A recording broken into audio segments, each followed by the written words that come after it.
Welcome to Democracy Now!, democracynow.org, The War and Peace Report. I'm Amy Goodman. In Gaza, Israeli strikes have killed at least 38 Palestinians over the past 24 hours, including a mother and her 5 children, the youngest a 6-month-old infant. The family was sleeping at the time of the Israeli attack. Meanwhile, an Israeli court has ruled the prominent Palestinian doctor, Hossam Abu Safia, can be held for another 6 months in Israeli prison solely based on secret evidence. Abu Safia served as the director of the Kamal Adwan hospital in Gaza until he was abducted by Israeli forces in December. In the occupied West Bank, the Palestinian filmmaker Hamdan Bilal was released Tuesday from Israeli detention after being brutally attacked on Monday, first by a mob of masked Israeli settlers, then by Israeli soldiers. 3 weeks ago, Bilal won an Oscar for co-directing the documentary No Other Land about violent Israeli settlers trying to seize Bilal's community in Masafer Yatta. Bilal said Israeli soldiers held him overnight blindfolded and handcuffed at a military base. He spoke on Tuesday from a hospital in Hebron, where he was receiving treatment. You know, it's like overnight, it's like many times, but this is first time, okay? They came, the soldiers, with the settlers attacking me and beating me and destroyed me. This is first time, and this is came like first I got it the Oscar also. So this is it's like let you it's like think why they attacking you like this. It's like hard attack after the Oscar. In the beginning, yes, there's attack, but not like this. The army they tried to stop the settler, but this is the attack. The soldiers, they came attacking me with the settlers.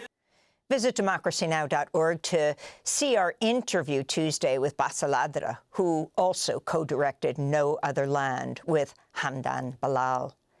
In other news from the Middle East, an Israeli attack on southern Syria killed at least 6 people Tuesday. Meanwhile, the United States reportedly launched another 17 strikes on Yemen.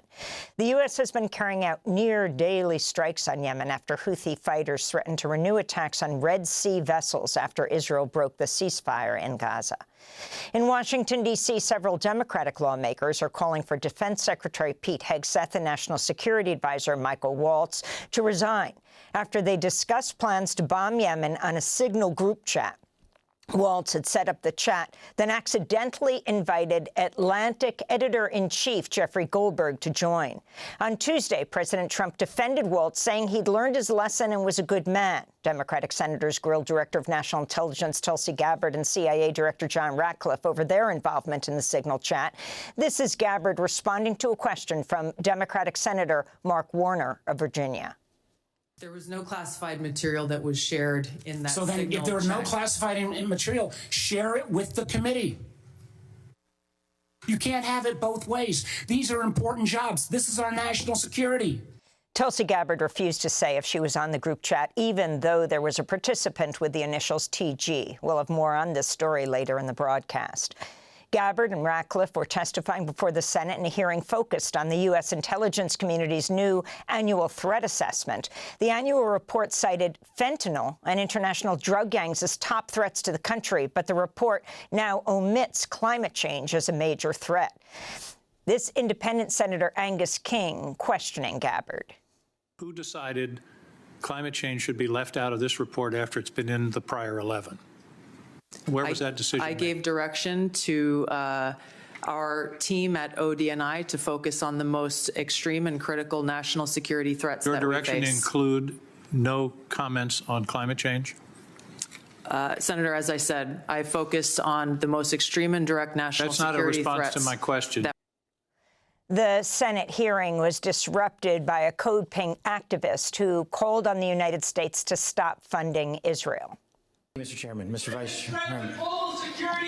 Witness will suspend. The greatest threat to global security is Israel, and the whole world knows it. Stop funding Israel! Stop funding Israel! A second Code Pink activist, the retired Army colonel, former diplomat Ann Wright, was removed from the hearing and arrested after she stood up to dispute a claim by committee chair Senator Tom Cotton that Code Pink was funded by the Chinese government. Russia and Ukraine have agreed to a naval ceasefire in the Black Sea and a halt to attacks on energy infrastructure after the United States held talks with both countries and Saudi Arabia. But key details still need to be sorted out. Russia said the Black Sea ceasefire will only go into effect after the lifting of international sanctions on Russian agriculture and fertilizer exports. Vice President J.D. Vance has announced in a social media video that he'll join a high-level Trump delegation going to Greenland this week following President Trump's threats to seize the semi-autonomous territory from Denmark. Speaking for President Trump, we want to reinvigorate the security of the people of Greenland because we think it's important to protecting the security of the entire world. Unfortunately, leaders in both America and in Denmark, I think, ignored Greenland for far too long. That's been bad for Greenland. It's also been bad for the security of the entire world. We think we can take things in a different direction, so I'm going to go check it out. On the delegation, Vice President Vance will be joining his wife, Second Lady Usha Vance, National Security Advisor Michael Waltz, and Energy Secretary Chris Wright. Greenland and Denmark have accused the United States of putting unacceptable and aggressive pressure on Greenland by sending the uninvited delegation. The American Civil Liberties Union has accused President Trump of despotic, unpresidential behavior after he signed a new executive order targeting the law firm Jenner & Block, the sixth law firm hit with sanctions in recent weeks. The ACLU said, quote, "This is part of a larger effort to knock out the pillars of a free society: journalists, universities, the legal profession, and the court." Jenner & Block has been involved in several lawsuits against the Trump administration's policies targeting transgender individuals and asylum seekers. Trump criticized the firm in part for once employing Andrew Weissman, who served as lead prosecutor in Robert Mueller's special counsel's office that investigated Trump's ties to Russia. In related news, the Washington Post reports many big law firms are now refusing to represent critics of Trump, including former Biden officials, out of fear the president may target their firms as well. The AAUP, the American Association of University Professors, and the Middle East Studies Association have sued to block the Trump administration from arresting, detaining, or deporting international students and faculty involved in Palestinian rights protests. One lawyer involved in the case accused the Trump administration of creating a, quote, "climate of repression and fear on university campuses across the country," unquote. In related news, a judge has blocked the Trump administration from deporting Anseo Chung, a 21-year-old Columbia University student who participated in pro-Palestine demonstrations on campus. She's a legal permanent resident who's lived in the United States since she was 7 years old. Homeland Security Secretary Kristi Noem is arriving in El Salvador today, where she'll tour the maximum security mega-prison complex detaining hundreds of Venezuelan immigrants and asylum seekers sent by the United States after the Trump administration accused them without evidence of being members of the Tren de Aragua gang.